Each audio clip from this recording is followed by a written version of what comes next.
Hey guys, and welcome to another reaction video. And yes, this motherfucker finally shaved, I know. I mean, I don't really care what I look like, so yeah. It's just at the time of the recording, someone has a birthday here. So I was forced to shave. Anyway, today we'll be reacting to exploring the Cthulhu Mythos, and of course, starting with none other than Cthulhu. Not gonna lie, or gonna be honest.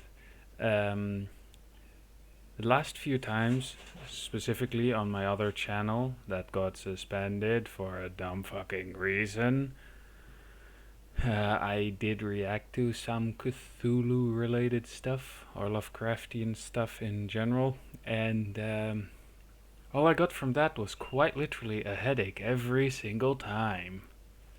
So yeah. Anyway, let's press play and see what's gonna happen. Just by the way, or an additional by the way, I may be looking into streaming on Twitch out of sheer boredom.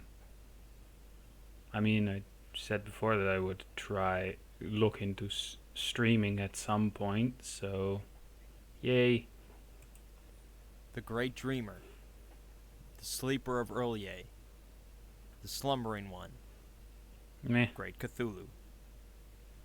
Chances are very likely that at some point in your life you've seen a depiction of Cthulhu or heard a reference to him. The Great Green Ancient One is by far the most famous entity in the Cthulhu mythos, and thus a fitting starting point for our series.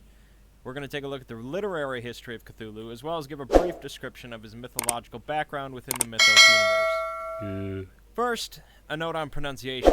Lovecraft himself gave several differing pronunciations of the creature's name throughout his life, including Cthulhu, with a heavy guttural first syllable. The most common pronunciation, however, is Cthulhu, popularized much later after Lovecraft's death. Not gonna lie, the but truth of the matter is, this sounds is an much alien better. name meant to be spoken in an alien tongue, so no answer is it truly was just second right. wall volume there. Since Cthulhu is the most common pronunciation, that is what I will continue to use. You even see Contrary Rick to and popular Morty. belief, Cthulhu was only ever featured in a single story by Howard Phillips Lovecraft, The Call of Cthulhu, published in 1928. Lovecraft very rarely showcased any of the ancient beings, including Great Cthulhu, in his stories. So the Call of Cthulhu, from what I know, Lovecraft was actually afraid of the ocean. Lovecraftian fashion is Hence told through why various letters, most of those manuscripts, things and look like squids. The climax of the story is the terrifying account of a sailor directly encountering Cthulhu as the Great Old One emerges from his home in sunken Earlier. Cthulhu's name was mentioned in a few others of Lovecraft's stories. Not gonna lie, but I instantly get goosebumps. That really ran with the concept of Cthulhu and I'd show you, but my camera, my webcam isn't that good. Bloch, Charles Stross, Neil Gaiman, and many, many others have taken Lovecraft's foundations and brought Cthulhu to many different locales and situations, from ancient past to modern end of the day. world. You can easily find collections of books with just stories featuring Cthulhu. As for Cthulhu's backstory within the mythos, let me make one thing clear. I have permanent goosebumps right now. Carry much weight within the mythos. Many different writers have given wildly varying accounts of Cthulhu, his thoughts and intentions, or lack thereof, and his history. What I'm going to present to you for Cthulhu's story... Not gonna lie, but I bet there is a lot of people who used, like in D&D or whatever, made his intentions not normal, so to say, you know, considering he has so many tentacles. I bet some of you already know where I'm going with this. I'm guessing Cthulhu is very popular in a certain branch of entertainment in Japan. Is common info that I have available to me, but feel free to believe Seriously, or make up whatever most you of want. that shit is After all, that's what Lovecraft did, always this and he with the fully Japanese encouraged others women. to do the same. Not that I know. Cthulhu was likely born on the not planet that I Voral, have ever located seen in the 23rd that sort nebula. of thing. His father is Nug, Totally his grandparents Yog-Sothoth and Shub-Niggurath, and his great-grandfather is Azathoth himself. At some point, he traveled to the binary star of Zoth, where he mated and produced the Great Old Ones. This artwork actually looks pretty cool. Ethogtha, and Zothamog. Cthulhu and his children traveled then to Saturn, followed by Earth, along with a species known as the star spawn of Cthulhu. It's unclear where the star spawn originated from, but it's possible that the shape-shifting aliens worshipped Great Cthulhu and changed their form to resemble the deity. Regardless, the alien group landed on a continent in the Pacific Ocean, and they built the great stone city of Earlier, made from strange green stones and pieced together in ways that are foreign to any human design. Upon their arrival, the aliens received immediate resistance from another species known as the Elder Things, who had lived on the planet for millennia. The Elder Things were no strangers to war, which we'll cover in a different video, but eventually the two groups came to an agreement, and the planet was shared for the time being. Cthulhu and his spawn enjoyed the freedom of the planet Earth, but at some point, the Fire Nation attacked. Hibernation within Earlier. The reasons for this couldn't resist that one. During his hibernation, humanity evolved on Earth, and Cthulhu often communicated with individuals through dreams, slowly creating the cult of Cthulhu. Disaster eventually struck the corpse city of Earlier, though, sinking the city, Cthulhu, and much of the continent into the ocean. Reasons for this disaster vary, from changes in the moon or stars, to an attack by other ancient aliens, or even by humanity being a dick. Regardless, though, Cthulhu and his spawn were trapped under the ocean and left with little to do other than wait. Nice artwork. Has risen out of the ocean at various times, but never for very long. The cult of Cthulhu has continued to grow throughout the ages, and as they meet in secrecy, they chant of the day when Earlier will rise permanently out of the ocean, and dread Cthulhu will retake the world.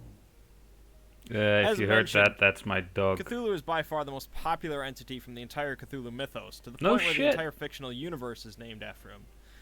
Lovecraft himself, however, favored the term Yog-Sothory to refer to the collection of entities and artifacts. I offer two main reasons to why Cthulhu is so oh my god, maybe there's a connection with the Yogs. First and foremost is Cthulhu's image itself. Cthulhu is instantly recognizable in the grand majority of artistic depictions of him, because it's a very concrete form. He's almost always depicted as vaguely anthropoidal, with an octopus head, a mass of tentacles on his face, claws, wings. Of which he violates many Japanese women with. Other entities in the Cthulhu mythos tend to be a bit harder to describe and vary from writer to writer.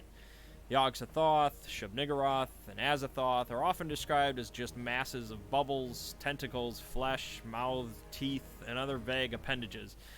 When you look at an image of Cthulhu, you generally know exactly what you're looking at. This has helped a lot with recognition, but it also helps that Cthulhu is often well regarded for his image. Whether the depiction is meant to be cool, or scary, or adorable, Cthulhu or what can the cover fuck. a lot of ground. I think most Secondly, Cthulhu represents a very... Not gonna lie, but I think the biggest reason why Cthulhu is so well known is quite simply, what the fuck is that shit? But that's just my opinion. Very real and tangible fear. Ooh. Lovecraft was inspired by his own fear of water and the ocean when he created Cthulhu. Told you. It's a fairly common fear amongst people. Sure, pondering on our existence and place within the grand scheme of the cosmos can certainly be scary, but the dark depths of water is something that for a lot of people is a much closer, realer fear. Combining the unknown aspect of a deep ocean with the monstrosity of a giant alien slumbering beneath us is definitely a very effective way to get into people's heads. A smaller reason, perhaps, is a bit of a snowball effect because of the other two reasons. Cthulhu has been featured in many, many different types of media, from books... By the way, I still have those goosebumps. ...to video games, to board games, and across the internet in many different forms. Cthulhu is has become calling. a firm part of popular culture, and many people's first interaction with the Cthulhu mythos involved the slumbering one himself. Cthulhu demands spell Cthulhu check. RPG has been a big part of spreading Cthulhu and the mythos across the world, and very often when people ask what story they should read to be introduced to the Cthulhu mythos, the answer is The Call of Cthulhu. Cthulhu is a very important part of the mythos, but he is certainly not the most interesting part of it. We'll be getting into more creatures and deities within the mythos in other videos. I hope this video has been possibly entertaining, possibly informative, and I'll see you fine folks next time. Possibly very revealing as to what I watch on my spare time. Huh. To reveal his subject and resume his rule of Earth, yada yada, then mankind would have become the great old ones, something or other. Anyway, that's gonna be it for the video. I hope you enjoyed it, and before we leave, I'd just like to say that honestly, if you have any requests except for religious stuff, that's a no-no. Feel free to comment as to what videos you would like me to react to. And as I also would like to mention is if there is a comment about asking, hey, can you react to this and this? Well, the request comes before my own preference. Unless it's religious, because, again, not religious, so I'm not reacting to religious, like religion-related stuff. Anyway, that's it for the video, and I'll see you in the next video of whatever I'll be making. So yeah, bye.